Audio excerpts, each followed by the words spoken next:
Take a long, hard look around the room you're in right now. Listen to the noise, the forced laughter, the desperate need to fill every second with mindless chatter, the constant craving to be seen. To the masses, being unheard is the same as being invisible.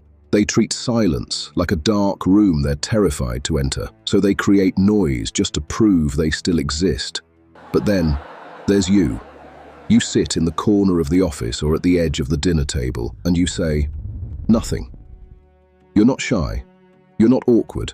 You're simply observing. And notice what happens next. They start to resent you for it. The average person is dependent on social validation. They are like a crowd huddled together for warmth. And your silence is a cold reality that makes them uncomfortable. They label you as arrogant, mysterious, or distant because they cannot find a way to influence you. As Niccolò Machiavelli warned, everyone sees what you appear to be. Few experience what you really are. You aren't playing their game. You aren't offering them the script they need to feel secure.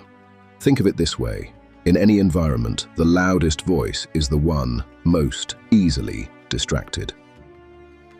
While the 99% are busy broadcasting their every shallow thought like a cheap signal, you are a deep-sea vessel, silent, focused, and carrying a vision they can't even imagine. I sat in a boardroom once, where two executives spent an hour trying to out-talk each other, desperate to prove who was more important. I didn't say a single word. I just watched their focus fade, their composure break, and their logic crumble. By the time they finished, they weren't looking at each other. They were looking at me, unsettled, because my silence had become a mirror reflecting their own lack of control. The truth is, the crowd doesn't resent you because you're mean. They resent you because your silence proves that you don't need their approval. You have an internal drive that keeps you moving while they are lost in the noise. You aren't just an outsider. You're the architect of a world they aren't invited to. Today, we peel back the layers of the social machine. We aren't talking about being introverted. We're talking about why your silence is the ultimate sign that you have developed a mind they can no longer predict. Welcome to the 1%. The broken mirror.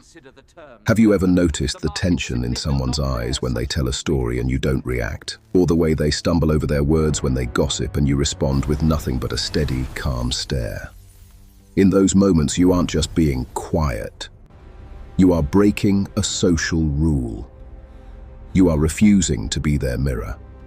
To understand why the crowd resents you, you must understand how they function. Many people do not have a solid internal foundation. They rely on external signals. They are like performers on a stage who lose their confidence if the audience doesn't provide feedback. They look at you and expect to see their own reflection, a nod, a smile, or agreement, to confirm that they are significant. But when you remain silent, you shatter that expectation. When you don't participate in shallow drama or join the chorus of complaints about things others refuse to fix, you aren't just staying out of it. You are forcing them to face their own reality without a filter. Because you aren't reflecting their average mindset back at them, they feel small. They feel positioned below you. And in their world, if they aren't feeling superior to someone else, they feel invisible. They needed me to be compliant so they could feel powerful. By staying silent, I removed the validation they were trying to claim. As the philosopher Jean-Paul Sartre once suggested, the presence of others can become a source of judgment. For the masses, a person they cannot influence is a source of deep discomfort. They call you weird or arrogant because it's the only way they can explain why you aren't following their lead. Their insults are actually a confession. When they ask, "Why are you so quiet?" what they are really saying is, "I am uneasy because I can't tell if you value me." You have realized something they haven't. Your attention is a limited resource. Why would you spend it on someone else's insecurity? The 99% are always asking for a like or a nod to feel relevant.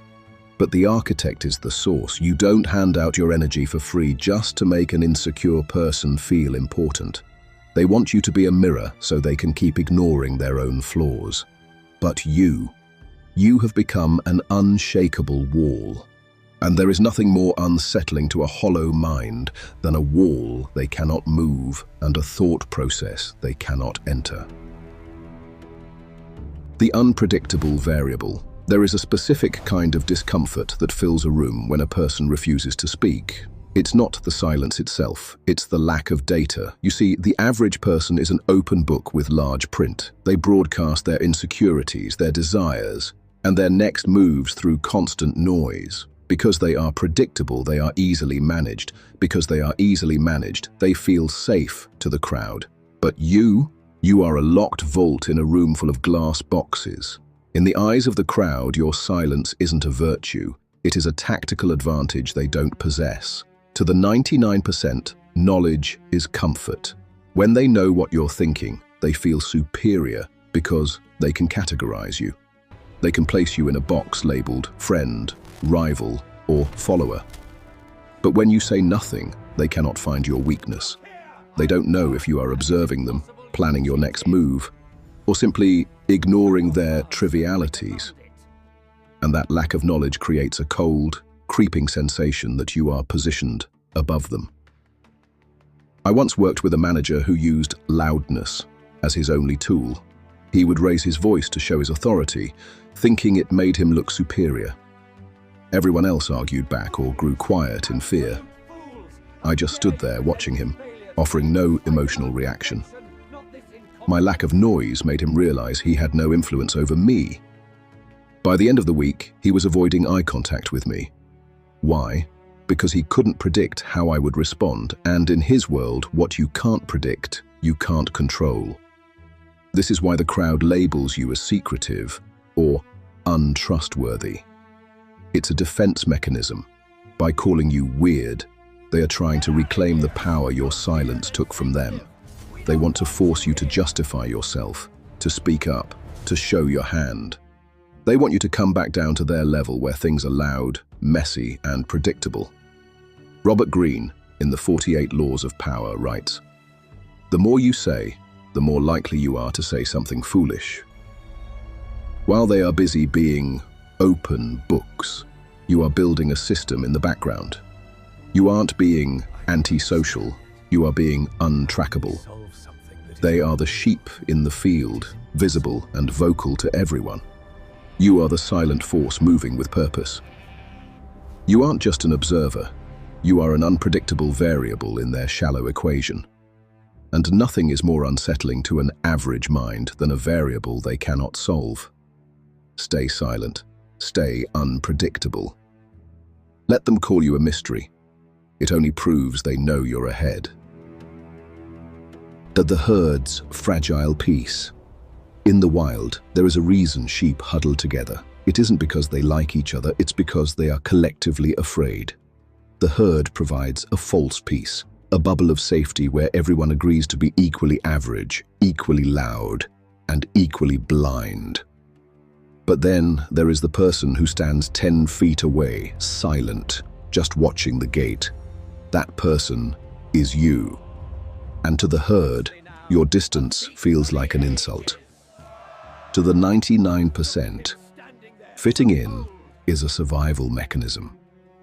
They dress the same, they complain about the same weather, and they share the same shallow opinions. As long as everyone is doing it, they can pretend their mediocre life is the only way to live. But when you refuse to join their circle, when you choose to observe instead of participate, you act as a mirror that reflects their own stagnation. Your existence is a quiet judgment of their lack of ambition. Think of it like a room full of people who have agreed to stay in the dark. They've convinced themselves that the darkness is comfortable, but then you walk in with a flashlight. You don't even have to say anything. Just by being different, you expose how dim their world really is. They don't hate the light. They hate the fact that you reminded them they're sitting in the dark. Friedrich Nietzsche once wrote, "The individual has always had to struggle to keep from being overwhelmed by the tribe." The sovereignty of the architect. Most people spend their lives playing defense. They are constantly adjusting their personality, their tone, and their opinions just to fit the expectations of the person standing in front of them. They are so afraid of being labeled cold or different that they dissolve into the crowd. They trade their soul for a seat at a table where nothing of value is ever said. But the architect understands a deeper truth. Your silence is not a void. It is a filter. Think of your energy like a high-end vault. Why would you leave the doors wide open for anyone to walk in and leave their trash? The 99% are desperate for cheap talk, meaningless chatter about celebrities, office politics, or complaints about the weekend. They want you to join them because misery loves company. But when you refuse to speak, you act as a biological filter. You realize that your internal world is far too wealthy to be spent on people who are satisfied with being average. I used to feel the pressure to explain myself. If a room went quiet, I felt like it was my job to fix it. But then I realized the silence wasn't the problem. Their discomfort with their own thoughts was. Now, I let the silence sit there. I use it as a shield. If someone is bothered by your lack of noise, they are telling you exactly who they are. They are someone who needs constant external stimulation to survive. They are not on your level. As Marcus Aurelius noted, very little is needed to make a happy life. It is all within yourself, in your way of thinking. While the masses are searching for happiness in the approval of strangers, you are securing your own internal borders. You aren't being antisocial, you are being selective. You are protecting the king on your internal chessboard. By refusing to play their game, you become the only person in the room who truly owns their own time. If they want to call you the bad guy, let them. In fact, encourage it. There is a massive strategic advantage in being misunderstood by the crowd. When people cannot categorize you, when they think you are difficult or mysterious, they stop trying to manipulate you. They lose their handle on you. In their world, to be understood is to be controlled. If they can't map your mind, they can't influence your direction. The 99% are busy fighting for the best seats in a burning building.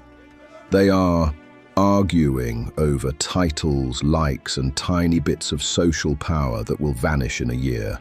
While they are loud and visible, you are building an empire in the quiet. The greatest structures in history, the ones that last for centuries, were not built with noise and celebration. They were built in the silence of the planning room, one stone at a time, long before the world ever saw the foundation. I've stood in rooms where I was the most hated person there, simply because I didn't smile when I wasn't happy and didn't speak when I had nothing to say. I felt the weight of their judgment, and it felt like victory. Because in that moment, I realized I was the only one who was free. They were all performing for each other, but I was only performing for my own vision. The throne is not given to those who ask for it. It is occupied by those who build it in the dark. Your silence is your power. Your distance is your edge. Do not apologize for the gap between you and the masses. That gap is the only place where true greatness can grow. Go back to your world tomorrow. Sit in their meetings. Listen to their small talk. But do it with the cold, calm smile of a director watching a movie. You aren't one of them. You never were. You are the architect. And while they are busy talking, you are already securing the future. Keep the silence. Keep the vision. I'll see you at the top.